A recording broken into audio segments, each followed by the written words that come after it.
What's up, guys? Welcome back to Newswave. So yesterday, we had the big Nintendo Indies presentation take place where they announced 21 different games. There's a ton of variety there, and we're going to go over all of the different announcements here today. Also, we're going to be taking a look at two big sales that have now gone live, one being on Nintendo's side with some of those indie games, the other one being part 2 for Sony's big PlayStation Spring Sale. And we're also going to take a look at a couple of features that were just kind of quietly added in with that big PlayStation 5 update that went live yesterday. Guys, if you enjoy these videos, make sure that like button helps out a ton. And if you're new here to the Small Wave channel, make sure you subscribe down below. And we're going to start today, a bit of a reminder for the Resident Evil showcase that's going to be happening later on today. That would be at 3 p.m. Pacific or 6 p.m. Eastern time. And we're mostly expecting to see Resident Evil Village here. I know there's calls for other things like classic Resident Evil games, or maybe that rumored Switch project that's going to be maybe something with Revelations. So there are possibilities, but I really do think we're going to see Capcom mostly focus on their next big upcoming release in a couple of weeks here in May, that being Resident Evil Village. But we do know that there was a demo, a gameplay demo that was updated for PlayStation servers, so most likely that will be revealed and then dropped during this showcase or just like directly after it. So we can expect to see new gameplay, that being according to Capcom and Sony through some of their marketing, and then who knows, after the event ends, we should be able to hopefully find a demo on the PlayStation servers, much like we did last showcase where we had that maiden demo, which was more or less just kind of a guided tour, taking a look at all of the cool visuals. This time, however, I'm thinking we're going to actually be able to play the game a bit more. So either way, looking forward to seeing more about Resident Evil Village later on. Also, we had an update from E3 for the event, which is coming up in 2 months. We're going to get a ton of information thrown at us all at once, couple of days, back to back to back. So I was wondering, okay, are they going to do everything on like one stream? Well, it looks like E3 has several partners, and I assume they're all going to kind of work to do different coverage based on different events, maybe even all at the same time. We can see here from E3 another week, another big update for E3 2021. Today, we're proud to announce our confirmed media partners for this year's rodeo: IGN, Future Games, that's PC Gamer and Games Radar, GameSpot, Polygon, IGN China, and Game Bonfire. More to come, stay tuned. So obviously my invitation for that got lost in the mail. That's fine. I'm sure they'll resend it. But looking at this, I assume we're going to have several streams we can pick from. Like, for example, PC Gamer, I'm sure we'll cover the PC gaming event that everyone seems to forget even exists each year. We have an E3 anyway, but we'll probably have some IGN first, maybe some interviews with different developers. So if there's one game you're really interested in, there will probably be a developer sitting down with someone from this media group here, all these different sites and streams going on. So it's going to be hectic. It's going to be a lot of stuff happening, but you know what? I'm excited to get E3 back. Oh, and if you were one of the lucky few to get a PlayStation 5, it seemed like a lot of people were mentioning that the packaging was kind of lower quality feeling compared to other PlayStation systems in the past. Well, interestingly enough, Sony did a massive write-up on how they approach the overall packaging for the PlayStation 5 in an effort to go a bit more green and environment friendly. We can actually see this here with a very large description around the boxing and the packaging, where they say PlayStation 5 packaging, recyclable materials, and reduced plastic. Materials used for the PS5 console and accessories packaging are designed to be fully recyclable, and depending on the product, PS5 packaging per unit is between 93 and 99% plastic-free overall by weight. Whilst we know there is still work to be done, there are a number of improvements we implemented to achieve this. And you can see all of the different things down here, like substituting plastic display windows, for example, for closed cardboard boxes for PS5 accessories. And if you look at like the packaging got with the PS5, yeah, a lot of people tore it, it fell apart, it just wasn't the most sturdy, but I guess at least Sony is looking at this and saying, hey, 98% of people who get a PlayStation 5, or we even say PS4 or PS3 in the past, would throw the box away anyway. They would tear it up, it'd get thrown in the trash, and they wouldn't even think about it. Not many of us hold on to the box for like collector's sake or collector's value, but those of us who do, I understand there was a lot of complaining around the box itself being very flimsy, but at least they're working to be a bit more environment friendly going forward here with their packaging. And guys, with some of the quick news out of the way, let's get into the bigger stuff.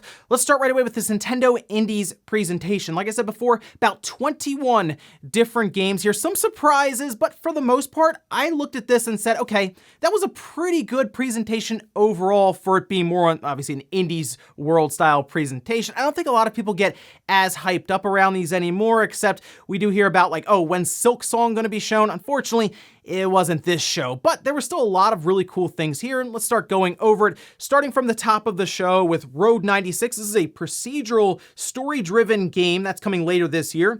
Aerial Knights Never Yield. It's a runner-style game that actually looked pretty cool. Had some good music too, May 19th. The demo for that is also out right now. Then we have Last Stop, that's coming July 2021. Hindsight, that's later this year. Ollie Ollie World, this was pretty cool. We had Ollie Ollie before. It's like this 2D skateboarding game, but this one is, I guess, the next evolution of that. It's a 2D, 3D skateboarding game. They had like full quests, as like this little adventure they were going on. That's coming out this winter, so I'll be checking that out because that looked really cool. The Longing is interesting. You wait for 400 days. That's out now, and that's 400 days in real time, by the way, and it seems like you kind of just accompany this little character walking around and doing different tasks as you wait for something to happen. I do wonder if you sign off online and then you just fast forward 400 days, if you just see the end of this game immediately, but technically if you buy it now, download it now, and wait 400 days, you could just see the ending of the game without really having to interact with that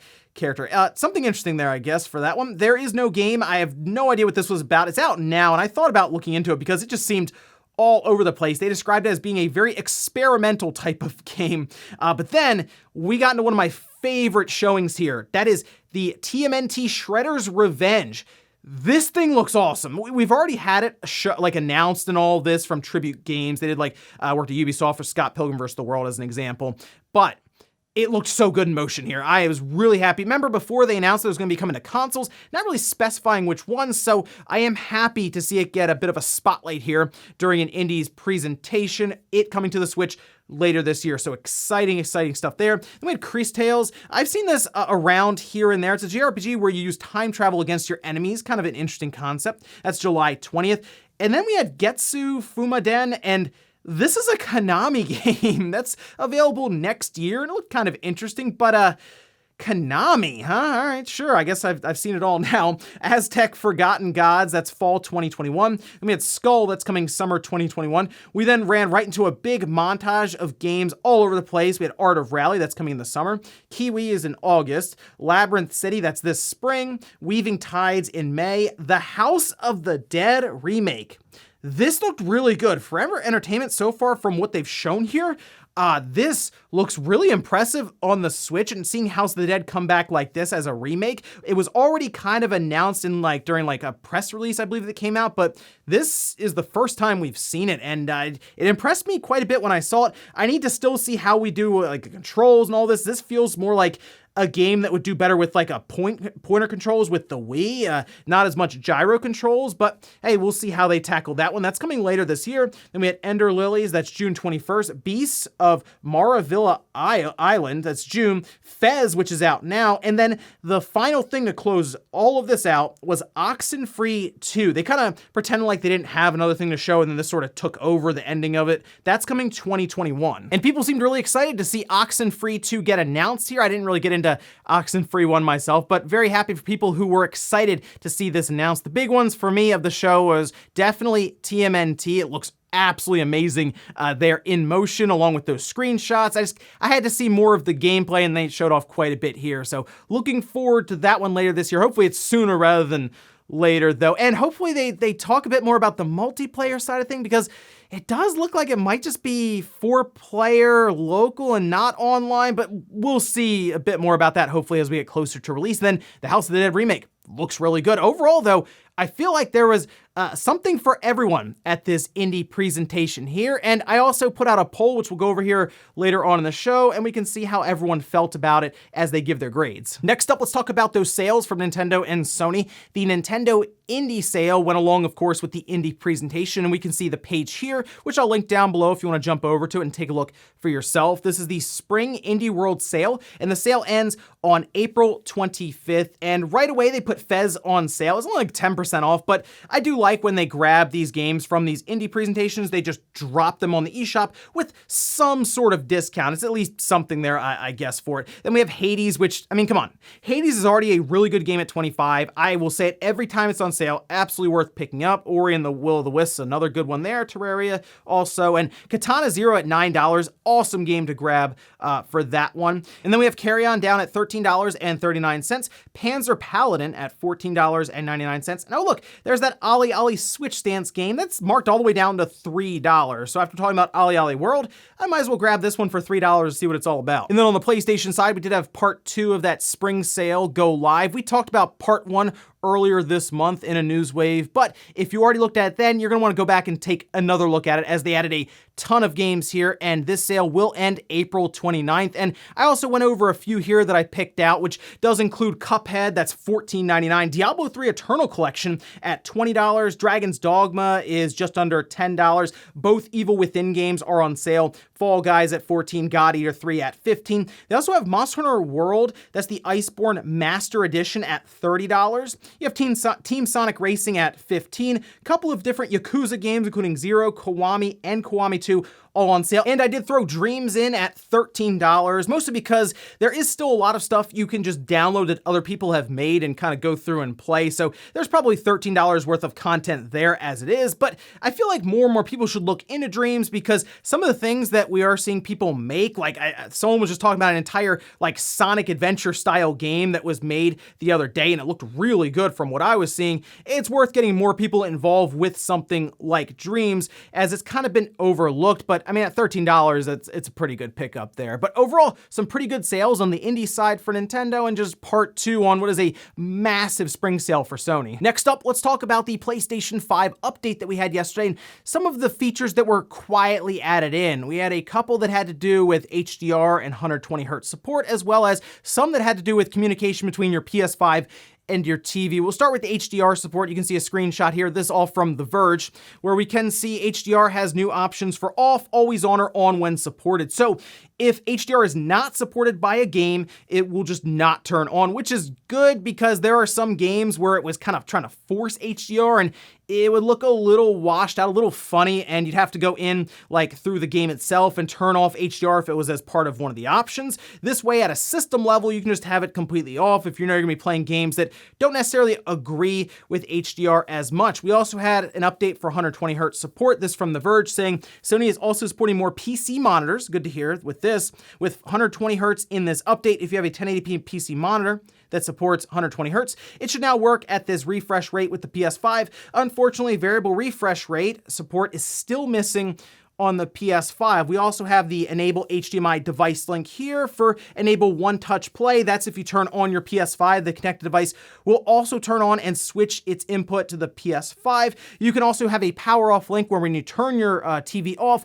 it will then push your PS5 into rest mode. So obviously these are more quality of life updates that I guess Sony just decided it wasn't a big enough deal to talk too much about ahead of this update, but it is appreciated to be able to do things with the HDR at a system level, and even some of the things with 120Hz support when it comes to PC monitors is great. Here's hoping that means they're also going to look more into like 1440p support, because I have actually been using my PS5 on a monitor more recently, so that would be nice to at least have that option. And in our last bit of news, let's talk about Nvidia, DLSS, and Unity. Now, we know that Nvidia had added DLSS as a plugin to the Unreal Engine natively, so it's a lot easier for people to take games that they've created in Unreal Engine and apply DLSS or deep learning super sampling to it for use with Nvidia cards that you may have purchased recently if you've been able to find them. That RTX 3080, still super elusive online. Well, it looks like Unity is going to have something very similar, where DLSS will be added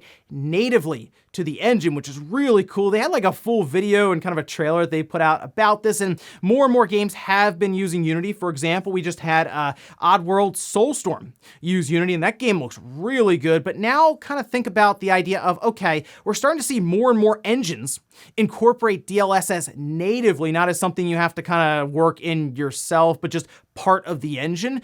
Which, yes, I know it's still rumored, but you think about all that talk around a Switch revision or a Switch Pro that would be using DLSS, and now you're looking at these engines that are supported on the Switch, and wait, DLSS is native now. This, I'll admit, it is kind of adding up a bit if you really think about this. It's good, though, for people who have some of these newer NVIDIA cards that can actually leverage DLSS in these games, because clearly you'll get much better frame rates and still very, very good image quality overall, especially as DLSS continues to evolve, it being part of these different engines means that it will probably slowly become the default overall for developers to use anyway, which is what Nvidia wants because they want to continue taking up the majority of that market share. But either way, this is good stuff, especially if you're someone who uses Unity for your games or development. Looks like DLSS will become part of it. And before we go to the comment of the day, we're taking a look at the poll that I posted up yesterday, where I asked, what would you grade the Indie Showcase today from Nintendo, that being A through F? And hey, the majority of people said B, which that's expected, kind of landing right in the middle, because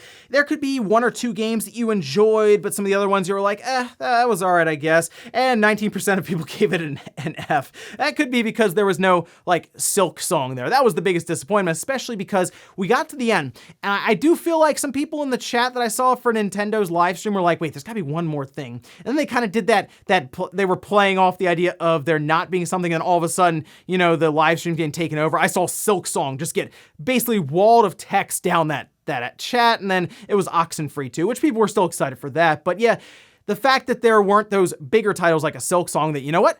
Maybe that's been upgraded now to just a full Nintendo Direct. I kind of feel like it is at this point, since it hasn't really been at any of these indies, and it's been making waves right now in gaming, being on the front of Edge magazine even. So we'll see if that's where it shows up. Maybe at E3, it's a couple months away. And we'll finish up with the comment of the day as you're seeing here. This is from Ty saying the $70 price mark will only encourage me to wait a month or so for a game to go on sale before I purchase it. They always do. So I think it's gonna be a bit different this generation. It does look like Sony wants to keep their pricing at MSRP a bit longer, similar to what Nintendo does. If you look at Demon's Souls, that's still $70. Sackboy, I believe, is still the same price as it was when it released. Spider-Man Miles Morales, and also the Ultimate Edition or whatever of Spider-Man, that's all the same price. And even some third parties aren't dropping their prices as fast as you would expect. And well, we were on the topic of Final Fantasy VII Remake. That game is technically still $60 at MSRP. So I kind of think that Sony set that $70 price. They've talked about big time investment in AAA titles from their talented studios. I don't think they're that interested in their games falling to like, say, 60% off in a couple of months anymore. I think they're looking to keep that $70 price for possibly years to come on some of these big budget titles. And ladies and gentlemen, that's gonna do it here for Newswave. If you enjoyed this video, guys, hit that like button, really helps out. If not, hit the dislike. Leave comments down below about everything we talked about here today. There's the Nintendo Indie presentation. Like I said, about 21 different games there. Let me know what you enjoyed at the show, if there are any big standouts that you got really excited for. Also, what about those different sales now, what we have from Nintendo or Sony with their part 2 for their spring sale? Leave some comments down below with some recommendations of maybe some hidden gems there. Thanks, guys, for watching, and I'll see you next time.